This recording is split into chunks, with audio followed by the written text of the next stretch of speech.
छत्तीसगढ़ में लग रहा है कि पुलिस महकमा लगातार विवादों में आ रहा है। अभी हाल ही में जो कल्पना वर्मा जो है उनका केस अभी ठंडा भी नहीं हुआ कि एक और डीएसपी विवादों में आ गए और सिर्फ विवादों में ही नहीं आए, उन पर हमला भी हो गया। और ये हमला सिर्फ उन पर व्यक्तिगत नहीं है बल्कि वर्दी पर भी हमला हुआ है और कहीं ना कहीं कानून की जो व्यवस्था है उस पर भी सवाल खड़े कर रहा है।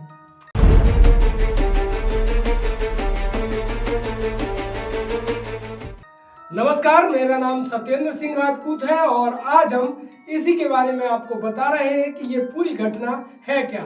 दरअसल छत्तीसगढ़ के सुकमा जिले में पदस्थ डीएसपी तोमेश वर्मा पर दंतेवाड़ा में जानलेवा हमला हुआ है।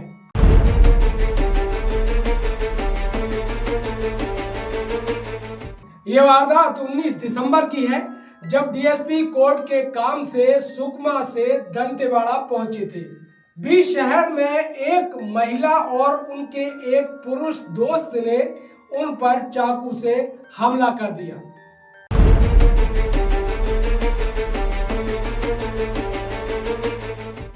इस हमले में डीएसपी को गंभीर रूप से चोटें आई हैं और वे घायल हो गए हैं। बताया ये जा रहा है कि हमला करने वाली ये जो महिला है वो दुर्ग जिले की रहने वाली है।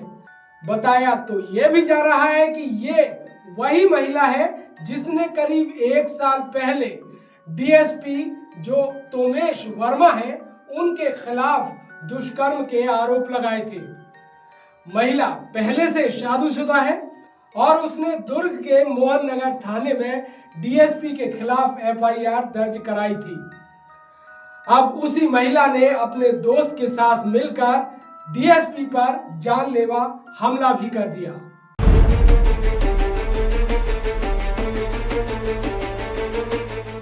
इस घटना के बाद घायल डीएसपी को तुरंत दंतेवाड़ा जिला अस्पताल में भर्ती कराया गया, जहां उनका इलाज किया जा रहा है। डॉक्टरों ने बताया कि डीएसपी की हालत फिलहाल खतरे से बाहर है। उनके सिर और गले में गंभीर चोटें आई हैं। यह घटना भले ही पुरानी रंजिश की हो या जो भी हो, लेकिन हमला एक वर्दी वाले पर हुआ है, वो भी डीएसपी पर।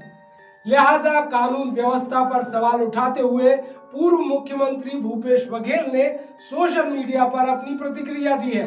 उन्होंने लिखा है कि इस घटना ने छत्तीसगढ़ को भयभीत कर दिया है और अब पुलिस खुद असुरक्षित महसूस कर रही है। इधर अगर पुलिस की शुरुआत की जांच की बात करें तो शुरुआती जांच में हमले से पहले आरोपियों ने डीएसपी की रेकी की थी। दंतेवाड़ा पुलिस के मुताबिक आरोपी रिटायर्ड फौजी रमाशंकर साहू और उसकी महिला दोस्त जो है वो दोनों दुर्ग जिले के रहने वाले हैं। दोनों एक दिन पहले करीब 395 किलोमीटर दूर का सफर तय करके दंतेवाड़ा से सुकमा पहुंचे थे और वहां डीएसपी की गतिविधियों पर वे दोनों के दोनों नजर रखे हुए थे। 19 दिसंबर को जब डीएसपी दंतेवाड़ा कोर्ट पहुंचे तब आरोपी भी वहीं मौजूद थे।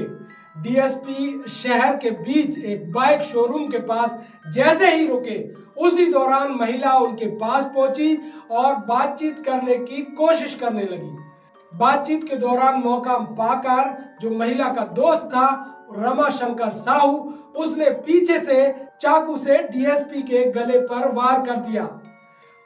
लेकिन यहाँ अच्छी बात यह रही कि चाकू के लगने के बाद भी डीएसपी घायल अवस्था में उससे भिड़ गए और उन्होंने खुद को संभालते हुए आरोपी को पकड़ लिया और जमीन पर पटक दिया।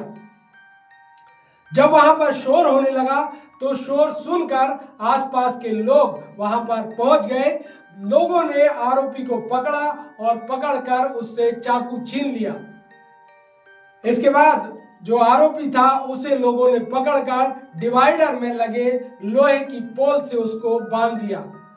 कुछ देर में दंतेवाड़ा पुलिस मौके पर पहुंच गई और दोनों आरोपियों को हिरासत में ले लिया गया। एक व्यक्ति ने डीएसपी तोमेश वर्मा के ऊपर हमला किया है, जैसे चेहरे पे चोट आई है।